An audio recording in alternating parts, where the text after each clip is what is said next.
Hoje eu irei fazer uma vídeo resenha sobre a coletânea Ciência do Esporte, Educação Física e Produção do Conhecimento em 40 anos do CBCE. Esse é o volume 6, que fala sobre gênero e sexualidade no esporte e na educação física. E nessa vídeo resenha eu estarei contando sobre o capítulo 3, Gênero, Educação Física Escolar e Pedagogia do Esporte construindo processos educativos empoderados. Cada capítulo foi escrito por um autor, e nesse é escrito pelo Osmar Moreira de Souza Júnior, além de várias contribuições ao recorrer do livro. Ele é doutor em Educação Física pela Unicamp e hoje em dia ele trabalha na UFSCar, de São Paulo.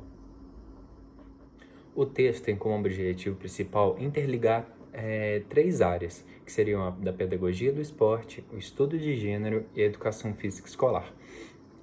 E o autor, Osmar Moreira de Souza, ele consegue fazer um vínculo, né, encaixando todos esses assuntos e transformando em um assunto só. E o objetivo, juntando essas três áreas, é basicamente falar como essa questão do gênero, ainda mais atualmente, tem influenciado tanto nas aulas de educação física, como tem influenciado no nosso esporte e maneiras que o autor propôs de combater alguns preconceitos ainda que existem no nosso cotidiano de profissional.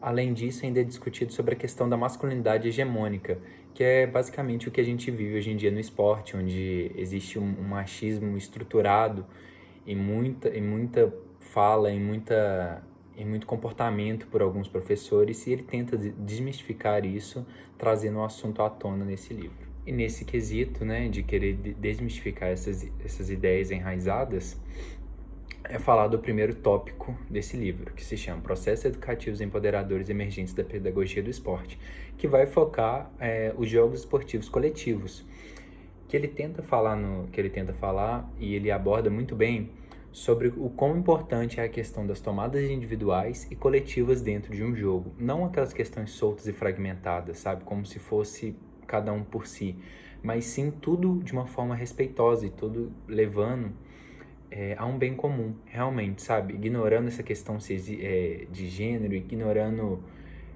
qualquer preconceito que existe. E é nisso que ele tenta focar nessa questão, ainda mais nas aulas de educação física, para tirar essa questão da natureza masculina que as aulas têm, que é algo que ele fala muito no texto. Com isso, é proposta a primeira ideia de um esporte chamado futebol generificado. Como seria isso? Seria o futebol com homens e mulheres, só que de uma maneira diferente. Não seria o futebol mais, como pode-se dizer, mais habituado que a gente está. Ele seria um padrão de regras que tenta sempre incluir as mulheres no jogo. O objetivo é acertar inúmeros alvos espalhados na linha de fundo da quadra defendida pela equipe adversária. As meninas não podem sair da área defensiva, né? Ela tem a obrigação exclusiva de defender e proteger os alvos somente usando os pés. E os meninos ficam no ataque. Com isso, depois de um tempo no jogo, as meninas começam a passar para o ataque, só que os seus gols começam a valer pela metade, sabe? Porque cada gol vale 1 ponto para os meninos, só que para as meninas começam a valer a metade quando elas vão para a área de ataque.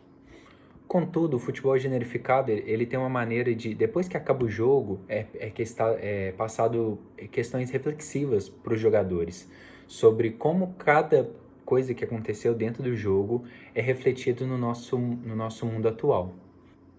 Algumas dessas questões são muito importantes, eu vou citar algumas delas aqui, a motivo de mostrar quão é reflexivo essa questão desse jogo e o quão ele pode influenciar as pessoas. A primeira questão é como os meninos e as meninas se sentiram jogando com as regras pré-estabelecidas. Quais as diferenças entre os papéis desempenhados por meninos e meninas nos jogos e os papéis que costumam desempenhar na sociedade de forma geral? E é nessa questão dessas perguntas que faz essa questão do futebol generificado ser um jogo muito bom e muito reflexivo, porque faz a gente pensar realmente de como que as mulheres têm sido diminuídas nos esportes, tanto de forma que o esporte pode refletir na nossa vida, sabe? E é isso que o autor tenta abordar nessa questão do futebol generificado. Nesse sentido, então, no terceiro tópico é falado sobre o futebol calerreiro, que é uma forma assim como o futebol generificado, de incluir as mulheres num processo educativo empoderador, certo? E como começou o futebol calerreiro? Ele surgiu na década de 1990, no município de Moreno, em Buenos Aires. Num contexto de crise econômica e social vivido pela Argentina na época, o líder Fabián Ferreiro e seu amigo Júlio Gimeno souberam capitalizar a mobilização de jovens e transformá-la em combustível para formar esse esporte. Os principais fundamentos do futebol calerreiro são respeito, cooperação e solidariedade. E cada um desses aspectos são pontuados dentro do jogo. Então não importa se um time fizer mais gol que o outro, se um time jogar melhor que o outro. O importante sempre vai ser essa questão desses 3 pontos. Por isso que o jogo é dividido em 3 partes. Não precisa de nenhum árbitro, não precisa de ter regras. Tudo é decidido antes. Aí depois acontece o jogo e por fim é pontuado essas questões, como foi o respeito mútuo entre os jogadores, como foi a inclusão das mulheres dentro, até porque antigamente o futebol calerreiro, o ponto das meninas ainda valia metade, só até que em questão uma jogadora perguntou por que a gente tem que valer metade os pontos. Aí foi daí então que os pontos das meninas começaram a valer assim igualmente dos homens, que foi um processo que toda Buenos Aires começou a adquirir, algumas cidades ainda não, por questão de preconceitos, só que foi uma questão que ajudou muito essa questão do empoderamento feminino dentro do esporte. E é com isso que eu finalizo a minha vídeo resenha falando sobre o quão importante foi ler esse capítulo para mim. Eu acho que eu aprendi bastante sobre o quão a gente vive numa questão de uma masculinidade hegemônica, né? E o quão tem sido menosprezado o trabalho das mulheres dentro do esporte.